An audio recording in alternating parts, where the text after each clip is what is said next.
Bonjour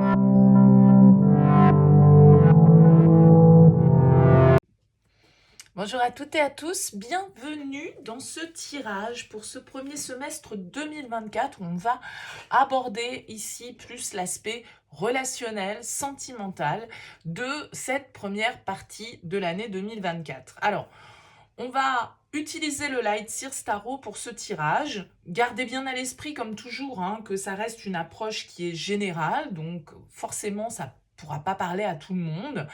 Vous allez voir votre signe ascendant, votre signe lunaire, peut-être aussi votre signe en Vénus pour avoir plus la tendance de votre thème au niveau sentimental. Vous pouvez recouper ces différents tirages pour, on va dire, en faire une synthèse qui peut exprimer un petit peu mieux pour vous les énergies qui vont se présenter devant vous.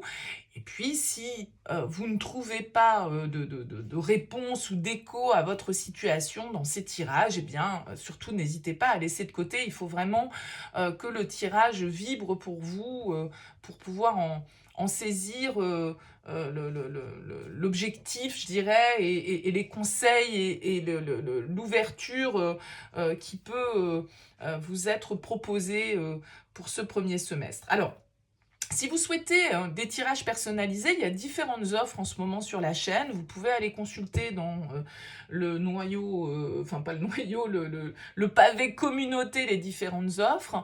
Je propose que ce soit pour le tirage général que vous pouvez aller consulter, il est déjà en ligne sur cette chaîne, ou le tirage sentimental, je vous propose un tirage à l'identique, c'est-à-dire faire la même chose que ce tirage que je vais faire par signe astro, mais pour vous en personnalisé, c'est-à-dire qu'il sera construit exactement de la même manière, avec à peu près la même durée également. Ça vous donnera un petit peu les grands axes pour vous qui peuvent se dessiner. Donc j'ai cette formule-là qui est à disposition si vous voulez faire un petit peu votre taroscope de ce premier semestre 2024. Si vous avez une question très précise que vous souhaitez voir abordée, eh bien pareil, on peut faire un tirage rapide où là vous recevez un fichier audio qui tâche de répondre à la question que vous vous posez, qui essaye de vous orienter en fait dans la problématique qui peut se proposer à vous actuellement. Et puis, si vous souhaitez un tirage un petit peu plus large, une guidance sur un thème, voire deux thèmes personnalisés, eh bien, vous pouvez m'envoyer un mail avec prénom, date de naissance des personnes qui sont concernées. Vous me donnez juste le domaine, c'est pro, c'est sentimental, c'est financier. Et là, à ce moment-là, je ferai une première approche, une approche préalable avant la première consultation qu'on aura ensemble pour voir si je cerne bien votre situation actuelle et si du coup, voilà, il est intéressant pour nous de continuer nos échanges. Donc, cette approche préalable, elle ne fonctionne que pour les guidances personnalisées, elle ne fonctionne pas pour le tirage semestriel, général ou sentimental, ni pour la réponse à une question bien précise, parce que forcément, là, je vous demande, par exemple, pour une question précise, des éléments contextuels, alors que pour une guidance personnelle, je ne vous demande rien si ce n'est prénom, date de naissance, pas de questions, pas d'éléments sur la situation actuelle. Le but pour moi, avec l'approche préalable, c'est de voir si je perçois bien, on va dire, votre situation et donc si nos échanges peuvent avoir un intérêt pour vous, bien sûr. Alors n'hésitez pas, si vous avez des questions, vous avez mon mail en bas de cette vidéo. Je me ferai un plaisir de vous répondre. Je prends quelques jours de congé entre Noël et jour de l'an, voilà, entre le 25 et le 31, mais je serai de nouveau disponible en tout début d'année, mis à part voilà dans cette période, mais même si je suis en vacances pendant cette période, je tâcherai de répondre à vos mails et voilà, vous donner tout au moins quelques éléments sur mes conditions. Donc n'hésitez pas, voilà, vous avez mon mail en bas de cette vidéo. On va commencer tout de suite les tirages, donc avec le Light Sears Tarot, et puis voir un petit peu ce qui se présente pour vous au niveau sentimental. À tout de suite.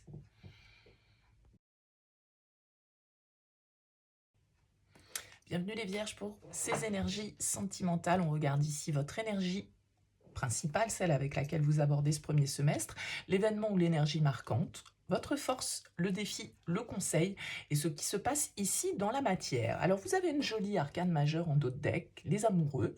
Alors les amoureux pour un tirage sentimental, ça peut nous parler d'engagement, ça peut nous parler d'un lien important pour vous sur ce premier semestre. Ça peut être une rencontre, ça peut être un engagement symbolique. En tout cas, avec les amoureux, c'est une carte qui va nous parler d'union, qui va nous parler d'association, qui va nous parler d'amour, bien sûr, mais pas que. Les amoureux, c'est également une carte qui nous parle de choix décisifs, d'un choix du cœur que l'on doit faire et qui va avoir un impact forcément sur la suite de notre vie, sur la suite de notre destinée. Donc ça peut être une rencontre très marquante, ça peut être un choix que vous avez à faire qui va vous engager au niveau sentimental, ça peut être du coup une indécision un peu dans laquelle vous pouvez vous trouver sur ce premier semestre, mais on va voir un peu comment ressort votre tirage et comment ça fait écho à cette carte des amoureux. Alors, votre énergie principale.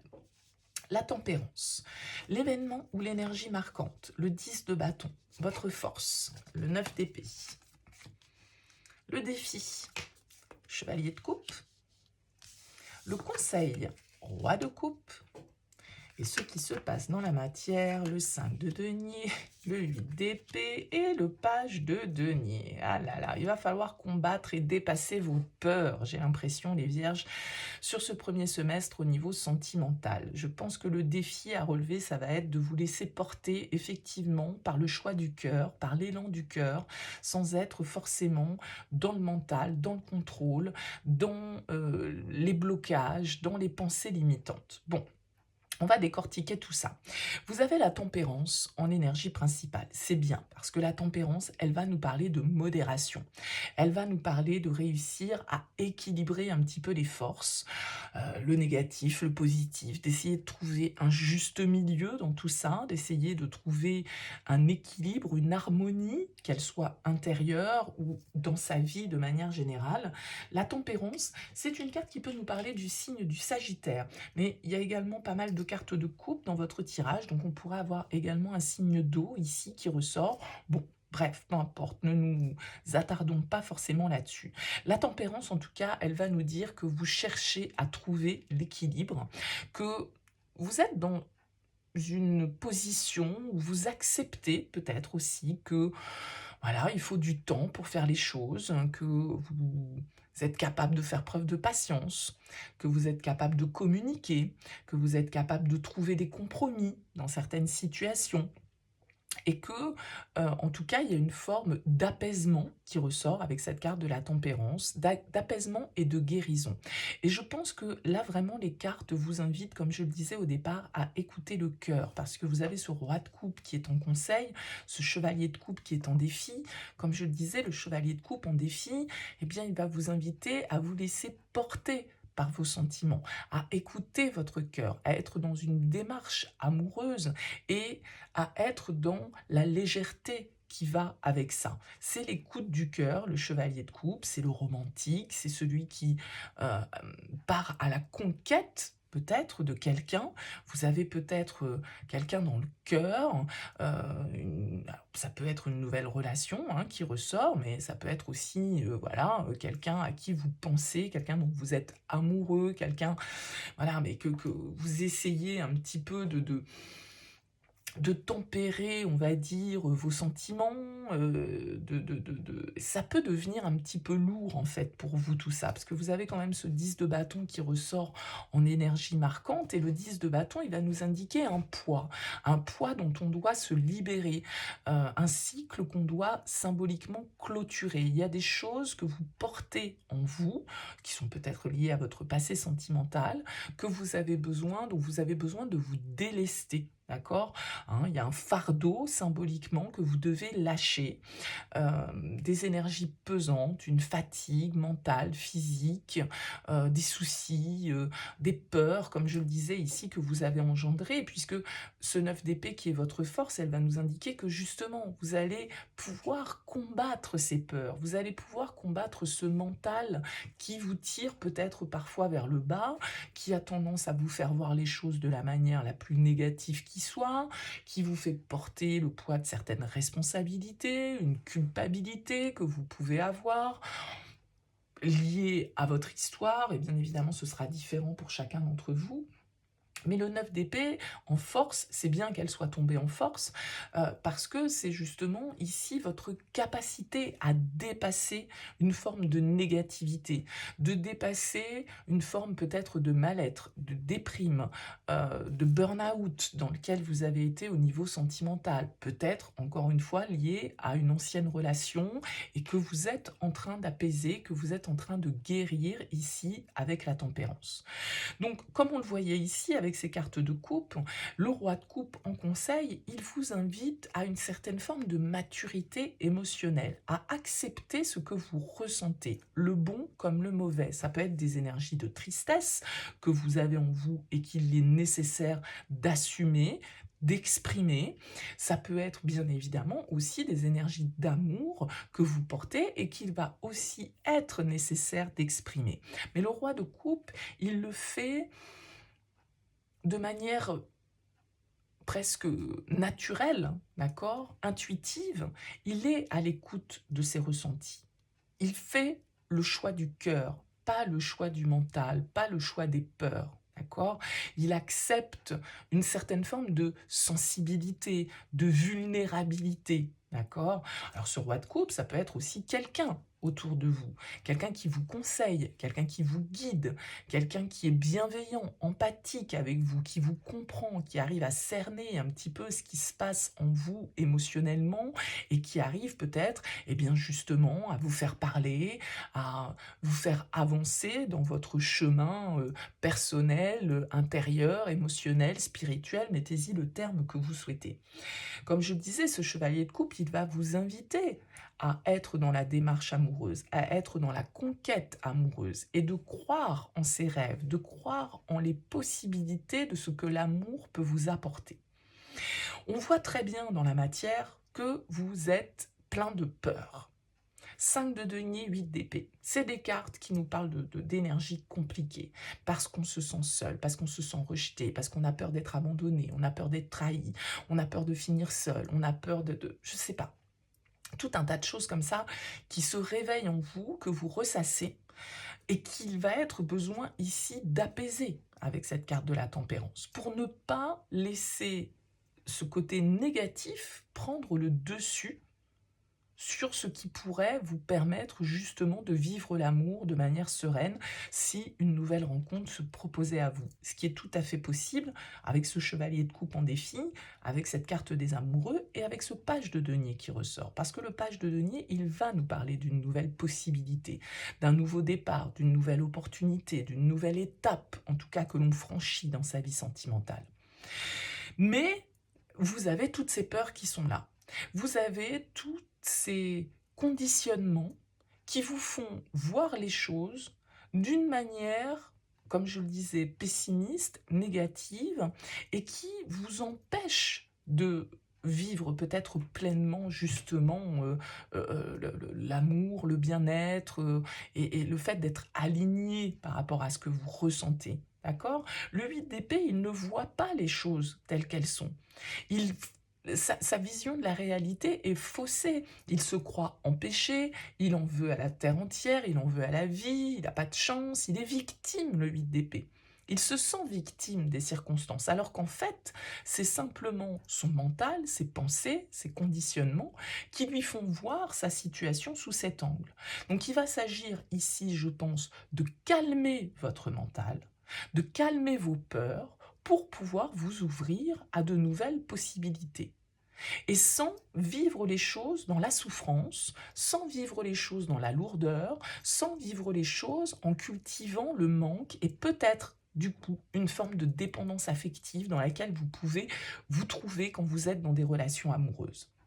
Parce que vous avez peur que l'autre vous abandonne, parce que vous avez peur que l'autre vous trahisse, parce que vous avez peur que ça finisse mal, comme d'autres histoires que vous avez déjà vécues, et tous ces bagages-là que vous transportez, bah voilà, vous les faites rejaillir d'un certain côté sur les nouvelles personnes qui pourraient rentrer dans votre vie, parce que, voilà, votre petit diablotin, il vous dit, ah ouais, mais attention, la dernière fois, t'as vu comment ça s'est passé, donc n'accorde pas ta confiance, donc comment ça se fait que cette personne ne m'a pas appelé depuis 3 jours, et comment ça se fait que ceci, et comment ça se fait que cela. Et c'est le mental qui turbine, C'est le mental qui nous freine et c'est nos pensées, en fait, qui viennent aussi créer notre réalité, d'accord? Donc là, il va s'agir pour vous les vierges de trouver une certaine forme de sérénité, de trouver une certaine forme de calme intérieur pour pouvoir écouter votre cœur et non plus vos peurs, vos pensées, votre mental qui viennent vous bloquer pour pouvoir justement entreprendre de alors, soit une nouvelle histoire, de vous ouvrir, en tout cas, de nouveau à l'amour et à une nouvelle rencontre. Et pour ça, il va vous falloir dépasser ces peurs, il va vous falloir combattre cette culpabilité, cette lourdeur, en fait, qui a pu vous imprégner à un moment. Mais comme je le disais, vous pouvez sortir ici d'énergie un peu compliquée, les vierges, lié à voilà, à une relation ou quoi ou qu'est-ce et qui nécessite là d'être guérie, qui nécessite d'être comprise, qui nécessite d'être digérée. Voilà, vous avez quelque chose à digérer et vous avez des peurs sur lesquelles vous devez travailler. Euh, cette ouverture du cœur, ça va être votre priorité pour moi sur ce premier semestre. Travailler cette ouverture de cœur, ce lâcher prise, vous ouvrir aux possibilités, vous sentir, en fait, c'est comme si vous deviez presque croire à nouveau en les possibilités que l'amour pourrait vous offrir. Mais ça part d'une démarche de votre part et ça part aussi d'un combat que vous devez mener contre vous-même et contre votre mental. D'accord? Parce que vous pourriez être un peu aveuglé par vos pensées et du coup vous mettre vous-même, je dirais, en position d'attente, en position de rejet. Laissez le pouvoir, entre guillemets, aux autres, à l'autre, dans votre vie sentimentale, et vous sentir dans l'impossibilité de faire quoi que ce soit. Or, vous êtes maître de votre vie et à partir du moment où vous combattez cet élan négatif et que vous voyez le verre à moitié plein plutôt que le verre à moitié vide et que vous envisagez l'avenir sous une forme plus positive, d'accord? C'est comme si vous deviez, comme je le disais, croire de nouveau en l'amour pour pouvoir initier de nouvelles démarches, une nouvelle attitude, une nouvelle manière de faire, une nouvelle manière de prendre soin de soi.